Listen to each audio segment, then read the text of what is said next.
Dalam kita mencari Allah, itu kita akan mendapati ujian, kekurangan dari harta, dari jiwa-jiwa, ujian bermacam-macam. Nah, ini dialami oleh semua orang. Tetapi ketika kita sudah dapat peta, kemudian kita menuju Allah, maka Allah akan mengembalikan apa yang tadinya diambil dari kita. Dikembalikan sedikit-sedikit, sehingga kita ketika kita bersama Allah, maka yang kita dapatkan adalah ridhonya, sehingga apa yang kita senang, itulah yang Allah senangi. Bagi Allah yang senantiasa melimpahkan rahmat dan karunia-Nya kepada kita semua, sehingga kita masih bisa berkumpul menikmati nikmat Allah, nikmat iman, nikmat Islam. Jadilah kita orang yang memang benar-benar memuji Allah, bukan yang senang dipuji. Jadi kalau kita benar memuji Allah, maka kita tidak akan mudah tersinggung. Dan kita akan menikmati semua yang Allah anugerahkan kepada kita. Kemudian selawat dan salam kepada Nabi kita, Nabi besar Muhammad SAW, yang dengan perjuangan beliau kita berada di alam yang penuh dengan ilmu pengetahuan seperti sekarang ini. Jadilah kita orang yang berselawat kepada Nabi, yaitu orang yang mengikuti apa yang dikerjakan Nabi. Berkata seperti Nabi berkata, berbuat seperti Nabi berbuat, berniat seperti Nabi berniat. Jadi inilah sebenarnya kita dituntut untuk bisa taat kepada Allah dan kepada Rasul-Nya. Jadi pada dasarnya manusia ini adalah di alam jahiliyah. Kita semua di alam jahiliyah sebelumnya. Kata jahil itu adalah bodoh, dalam kebodohan. Jadi karena kebodohan kita tidak mengetahui siapa diri kita, tidak mengetahui siapa Allah yang menciptakan kita, sehingga kita tidak berbuat seperti apa yang diperintahkan. Nah, karena Allah mempunyai karunia, maka Allah memancarkan cahayanya sehingga kita tersadar, sehingga kita akan mencari Allah. Jadi tingkatan itu dari kebodohan kita mencari Allah. Kemudian setelah kita mencari Allah, kita akan pasti mencari petanya untuk menuju kepada Allah.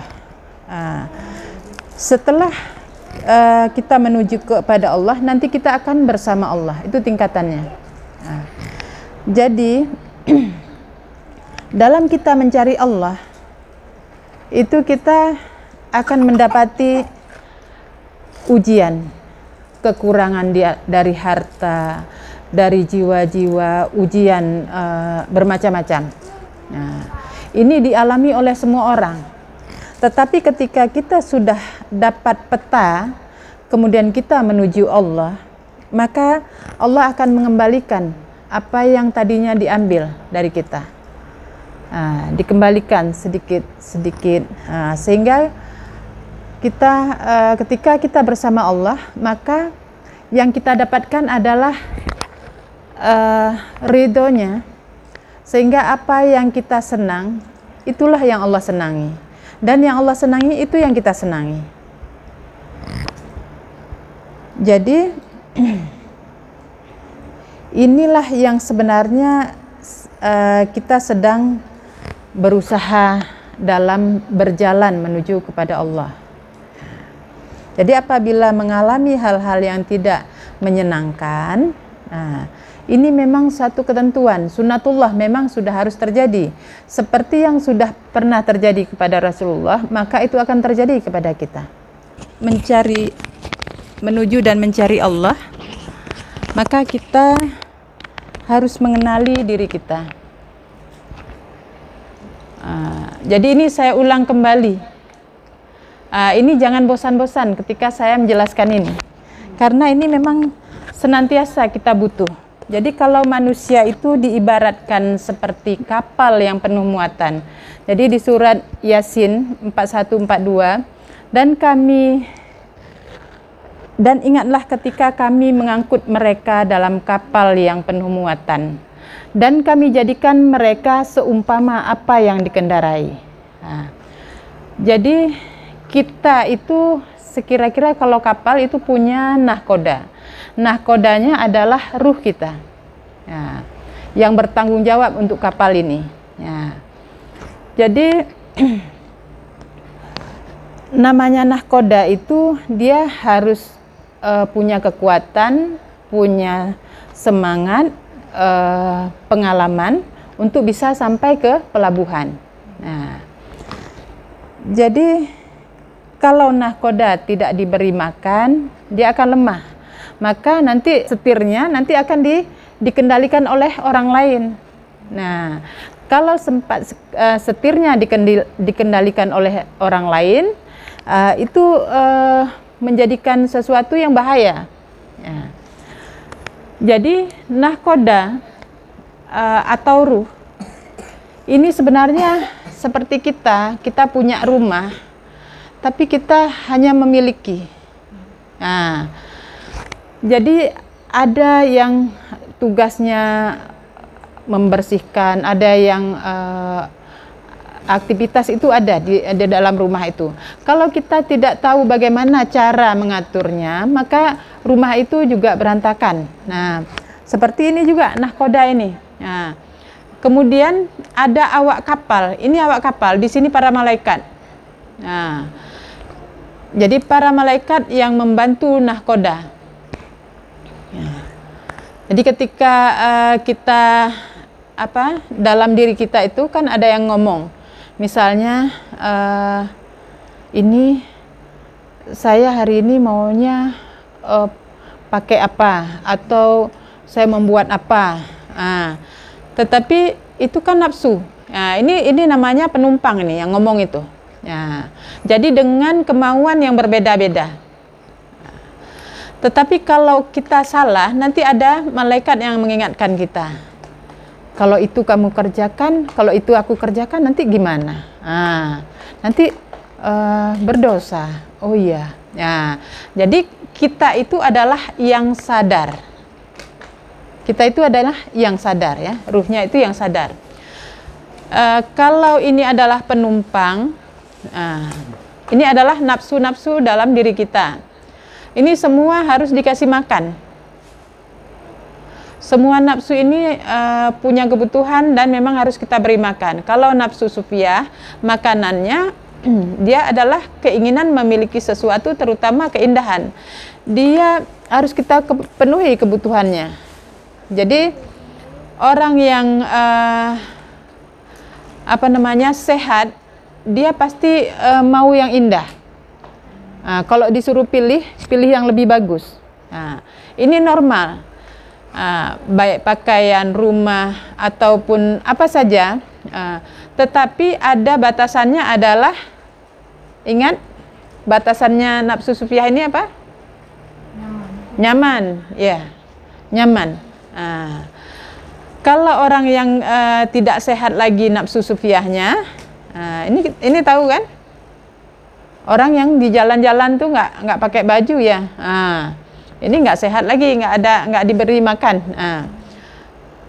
Jadi nafsu sufiyah ini, yang di depan ini, kita beri makan dengan batasan tertentu, jangan diikuti.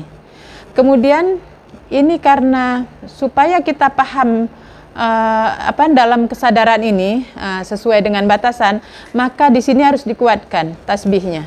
Subhanallah. Jadi makna subhanallah ini yang harus masuk. Maha suci Allah yang mengatur semuanya. Jadi ketika kita mengatakan subhanallah, itu kita harus pahami bahwa semua dari yang paling halus sampai yang paling besar itu diatur oleh Allah. Jadi dari yang paling halus yang tidak terpikirkan oleh kita, itu semua diatur oleh Allah. Jadi waktu kita katakan subhanallah, maha suci Allah yang mengatur semua. Terus lagi subhanallah, sadarkan itu dalam diri kita, masukkan itu dalam diri kita. Subhanallah. Sehingga hari-hari kita adalah dalam keadaan sadar. Jadi Rasulullah itu senantiasa bertasbih. Maksudnya memang Rasulullah itu senantiasa sadar. Jadi ruh yang selalu sadar adalah contohnya ya cuma Rasulullah.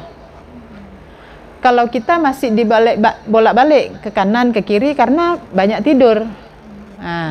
Jadi merasa nggak senang, merasa kadang senang, nggak senang, karena ruhnya masih tidur. Nah ini supaya di sini kita kuat, maka hubungan ke belakang ini harus disesuaikan. Karena di sini ada harus ada keseimbangan depan belakang, kiri kanan. Jadi apa? Tahlil. Kesadaran kita dalam makan. Karena kalau ini kita ikuti berlebihan, di sini nggak mampu tasbihnya, nggak tegak tasbihnya. Sadarnya nggak sadar penuh. Jadi kedua ini depan belakang ini harus dalam keadaan seimbang. Jadi makan jangan mengikuti selera, jangan terlalu banyak. Yang belakang maka di depan sulit untuk kesadarannya naik. Dan kalau depan juga kurang, maka belakang juga tidak. Jadi ini keduanya harus seimbang. Kemudian ini udah jelas depan belakang ya. Dari sebelah kanan ini nafsu mutmainnah, keinginan untuk berbuat baik. Jadi semua manusia itu ditakdirkan mempunyai nafsu mutmainnah. Walaupun dia seorang perampok, walaupun penjahat besar dan sebagainya, semua punya keinginan untuk berbuat baik. Tetapi dalam berbuat baik ini harus diperhatikan. Batasannya adalah 3. Sesuai dengan kemampuan kita yang memberi, kebutuhan yang menerima, hukum Allah teguh tidak. Dan ini berarti di sini kan kita melakukan sesuatu. Jadi makanya ucapannya alhamdulillah. Segala puji milik Allah. Karena apa? Yang dari sebelah kanan, harta, tenaga, ilmu punya Allah. Yang kita terima, yang kita beri, yang kita kerjakan punya Allah. Karena di sini warnanya putih, di sebelah kiri warnanya merah. Merah ini artinya semangat. Jadi semangat untuk berbuat ini harus kita tarik ke kanan. Jadi ini ada namanya jihad. Berusaha untuk mengalihkan yang sebelah kiri ini masuk ke sebelah kanan. Semangatnya. Sedangkan kejadian yang terjadi di sini kita harus mampu mengatakan alhamdulillah. Karena di sini yang terjadi. Nah ini keseimbangannya juga harus dijaga. Jadi tahmid dan takbirnya harus seimbang. Jadi nyalakan merahmu. Merahmu berarti semangatlah dalam bekerja, dalam beramal. Kerja itu amal. Jadi ini nafsu mutmainnah ini karena asalnya dari air, ini sejuk, menyenangkan, menenangkan. Jadi orang semua butuh ini. Nah, Kalau ini sudah bisa seimbang, alhamdulillah. Berarti orang yang dalam keadaan seimbang di sini, dia setiap yang terjadi dia akan mengatakan alhamdulillah. Memang enak, nyaman. Nah, bisa dia nikmati semua yang terjadi. Nah, kemudian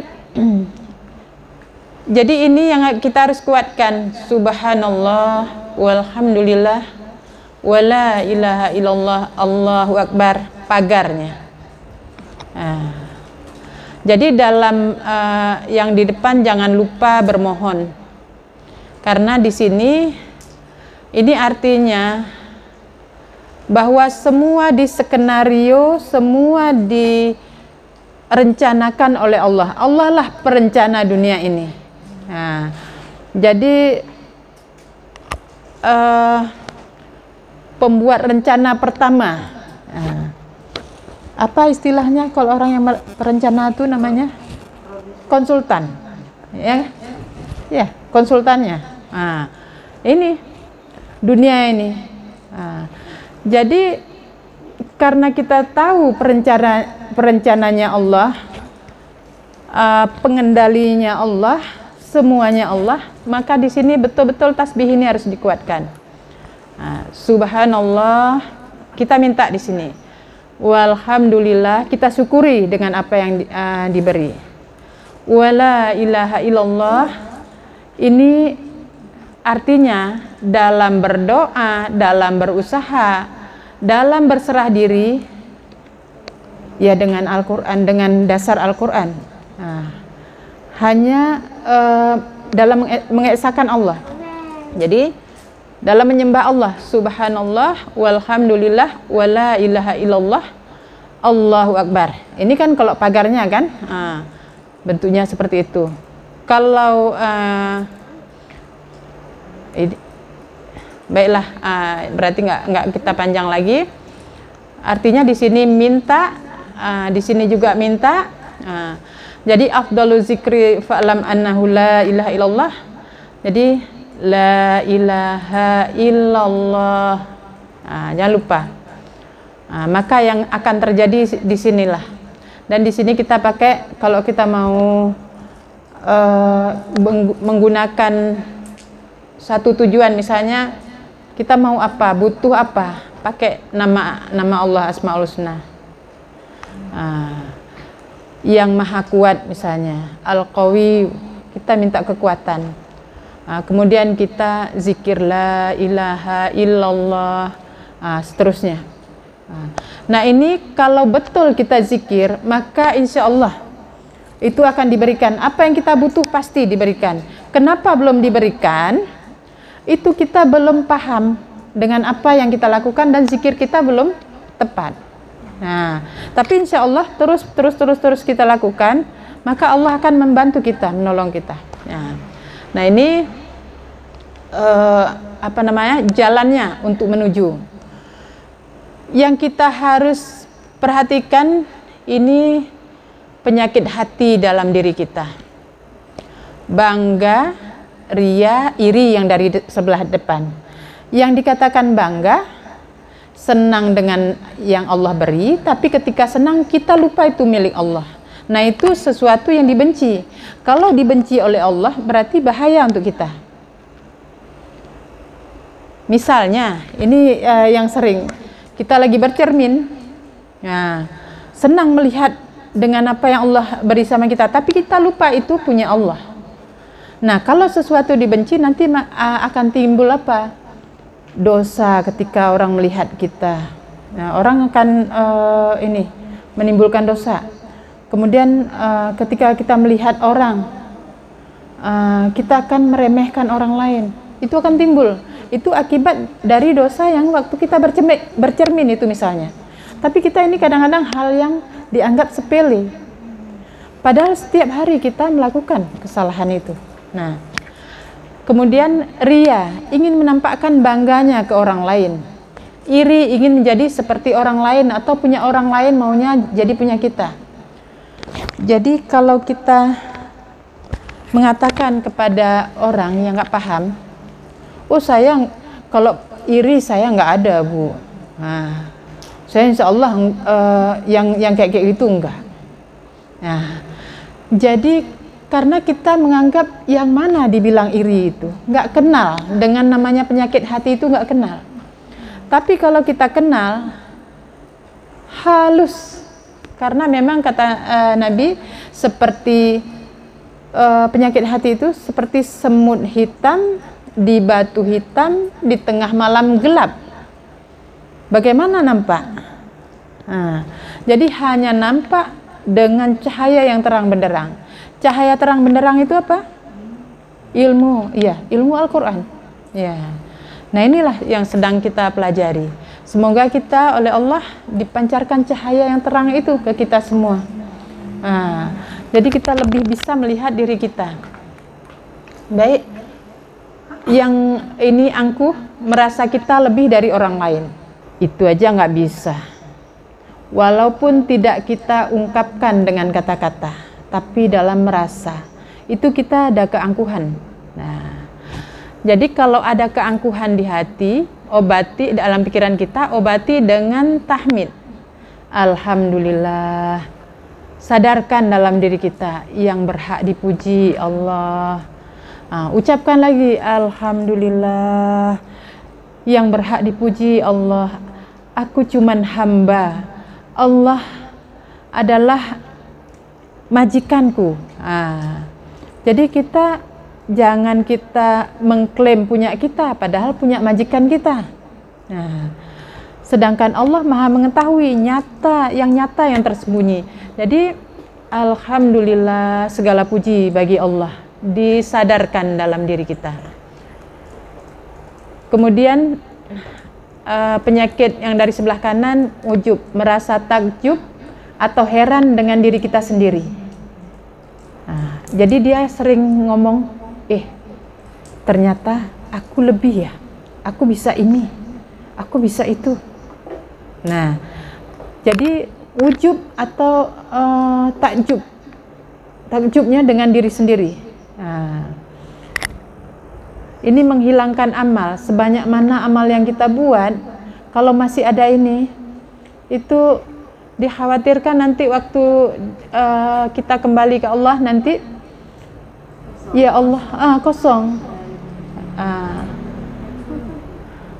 Jadi ya Allah, dulu saya berbuat ini, berbuat baik itu, tapi kan kamu mengira itu punya kamu.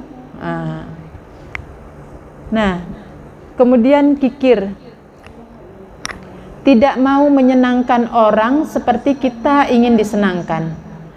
Kalau kita maunya ingin dihargai, dihormati. Kalau giliran untuk orang lain kita nggak pertimbangkan itu.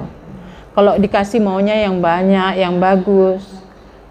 Jadi kalau seperti ini kita timbang, oh iya berarti saya masih ada kekikiran. Jadi orang yang beruntung, orang yang Allah hindarkan dari kekikiran. Kemudian enggan, tidak mau berbuat padahal mampu. Kalau tidak mampu tidak termasuk enggan. Kemudian sombong, sebelah kiri, marah, benci, tersinggung, dendam, kecewa. Jadi ini sombong ini senantiasa ini. Dia karena salah taruh kita. Semangatnya kan untuk berbuat harusnya, tapi sering kita pakai semangatnya untuk marah, lupa, jadinya sombong. Makanya kenapa kita dikasih oleh Allah kadang kita lemah, nggak bisa menyelesaikan suatu pekerjaan, mau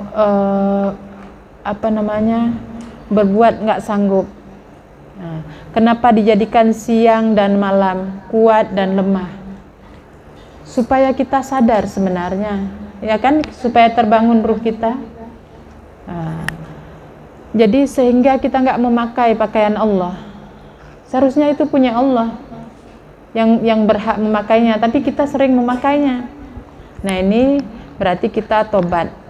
Kalau nampak penyakit hati ini pada orang lain, berarti sebenarnya itu Allah sedang mengingatkan itu yang berpenyakit hati itu adalah kita. Ya. Ini ya, ini garis bawah. Jadi penyakit hati ini hanya untuk melihat diri kita sendiri, tidak untuk melihat orang lain. Ya. Jadi ini kejadiannya nggak usah jauh-jauh, di rumah kita sendiri. Nah, kalau masih nampak sama orang lain, itu berarti yang diingatkan adalah kita. Nah.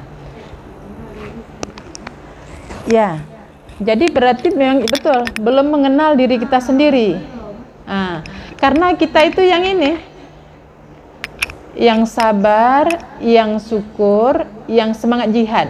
Sabar itu menerima, syukur itu senang. Jadi menerima ketentuan Allah, senang dengan ketentuan Allah. Kalau syukur nggak sanggup, sabar juga nggak sanggup, berarti harus ada semangat jihad. Kalau nggak ada semangat jihad, misalnya ini kejadiannya gini, anak sakit, kita lemah, kondisi ekonomi nggak ada, kayak mana ini, mau bersyukur, untuk sabar aja nggak bisa, menerima aja nggak bisa. Terus ada lagi yang satu kejadiannya misalnya kemarahan ataupun apa yang terjadi sama kita yang dirasakan tidak enak. Nah, kalau untuk syukur aja nggak mampu, sabar aja nggak mampu, apalagi syukur. Berarti harus ada semangat jihad. Kalau semangat untuk jihadnya itu nggak ada, berarti ruh kita apa? Kondisinya tertidur, tidak sadar, bisa jadi kadang sakit, lagi bermasalah. Jadi sakitnya ruh itu akibat apa? Akibat ada penyakit hati. Yang masih dibiarkan, tidak diobati. Ini paham ya? Bisa menerima atau belum? Berat. Jadi yang membuat berat misalnya enak kali dia. Nah, itu selalu kita yang salah. Itu siapa? Itu bukan kita, musuh yang memakai nafsu kita. Karena kita mengikuti nafsu kita, kita mau dihargai oleh orang lain. Jadi sekarang supaya cepat mencapai, jangan perhatian manusia. Jangan mengharapkan perhatian orang, tapi haraplah perhatian Allah. Jadi kalau mau dinilai, jangan dinilai oleh manusianya, tapi dinilai oleh Allah. Itu sebenarnya saya itu gimana? Sebenarnya kalau kita ngomong sama Allah, ini misalnya begini. Dari pagi, siang, malam, pas kita menghadap ke Allah, ya Allah, hari ini yang telah Engkau tentukan atasku, ya Allah, sudah kulalui. Tapi yang aku sadar dalam mengingat-Mu hanya sedikit.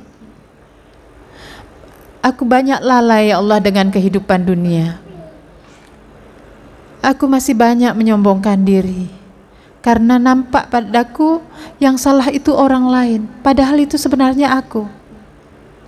Kita sadari itu, setiap hari kita kaji diri kita itu sama Allah. Sehingga tidak nampak lagi salah orang. Kalau masih nampak, kerja keras. Kerja keras. Sehingga yang tampak hanyalah Allah. Jadi yang tampak Allah itu gimana? Kita melihat apapun, subhanallah, Maha suci Allah yang mengatur semuanya. Gimana? Udah paham? Setuju nggak? Setuju tidak? Kalau yang salah itu, kalau kita melihat salah orang, yang salah itu adalah kita. Kalau nggak setuju ya protesnya sama Allah. Ya. Baik, ini kita cukupkan dulu. Kita lanjut dengan Al-Qur'an ya.